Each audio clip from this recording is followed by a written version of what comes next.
Sir, ಈಗ ಒಳ ಮೀಸಲಾತಿ ಬಗ್ಗೆ ಯಾಕಂದರೆ BJP ಸರ್ಕಾರ ಇದ್ದಂಥ ಸಂದರ್ಭದಲ್ಲಿ 15% ಇರುವಂಥ SC ಕಮ್ಯುನಿಟಿ 17% ರಿಸರ್ವೇಷನ್ ಹೆಚ್ಚು ಮಾಡಿದ್ದೀವಿ.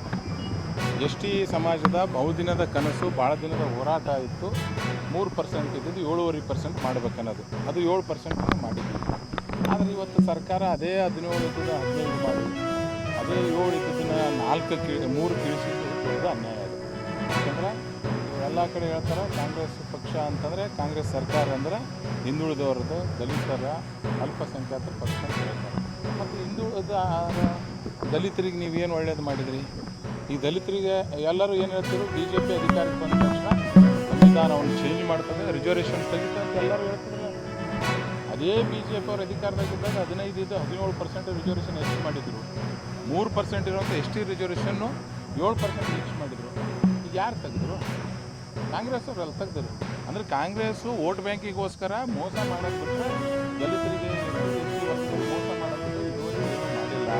ಭಾಷಣದಾಗ ಅಷ್ಟೇ ಬದನೆಕಾಯಿ ತಿನ್ನಿಸ್ತಾರೆ ಹೊರತಾಗಿ ನಿಜ ತಟ್ಟೆಯಲ್ಲಿ ಅವ್ರು ಏನೂ ಬಡಿಸೋಲ್ಲ.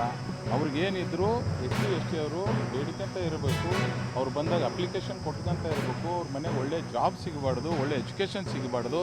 ಯಾವಾಗಾರ ಓಣಿಗೆ ಹೋದಾಗ ನನಗೆ ಮನೆ ಆಗಿಲ್ಲ ಅಂತ ಕೇಳೋದು ಬಿಟ್ಟರೆ ಬೇರೆದು ಆಗಬಾರ್ದು ಅನ್ನೋ ಉದ್ದೇಶ ಕಾಂಗ್ರೆಸ್ ಇದೆ. ಇದಕ್ಕೋಸ್ಕರ ಕೋರ್ಟಲ್ಲಿ ಸರಿಯಾದಂಥ ಹೋರಾಟ ಮಾಡಲಾರ್ದೇ, ಕೋರ್ಟಲ್ಲಿ ಯಾವುದು ದಾವೆ ಮಾಡಲಾರ್ದೇ, ಸುಮ್ಮನೆ ಒಂದು ಸ್ಟೇನು ವೆಕೆಂಟ್ ಮಾಡಿಸೋದಾಗಲಾರ್ದೇ ಇವತ್ತು ಈ ಪರಿಸ್ಥಿತಿಗೆ ತಂದು ನಿಲ್ಸಿದೆ. ನಿಜಕ್ಕಿದು ಮೊನ್ನೆ ಭಾಳ ನಾಚಿಗೇಡಿನ ವಿಷಯ. ಮತ್ತು ನಾನು ಸಮಾಜಕ್ಕೊಂದು ಮಾತು ಹೇಳ್ತೀನಿ, ಯಾವ ರಾಜಕಾರಣಿಗಳು ನಂಬಿ ಯಾವ ಸಮಾಜದವರು ಯಾವ ಪಕ್ಷನೂ ಹೇಳ್ತೀನಿ, ಯಾವ ಪಕ್ಷನೂ ನಂಬಿ ಇರಬಾರ್ದು.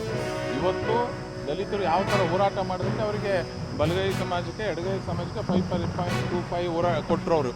ಆ ಥರ ST ಸಮಾಜನೂ, ವಾಲ್ಮೀಕಿ ಸಮಾಜವೂ ಮತ್ತು ST ಸೇರುವಂಥ ಎಲ್ಲರೂ ಸ್ವಯಂ ಪ್ರೇರಿತವಾಗಿ ಹೋರಾಟ ಮಾಡಿದ ಮಾತ್ರ ನ್ಯಾಯ ಸಿಗ್ತದೆ.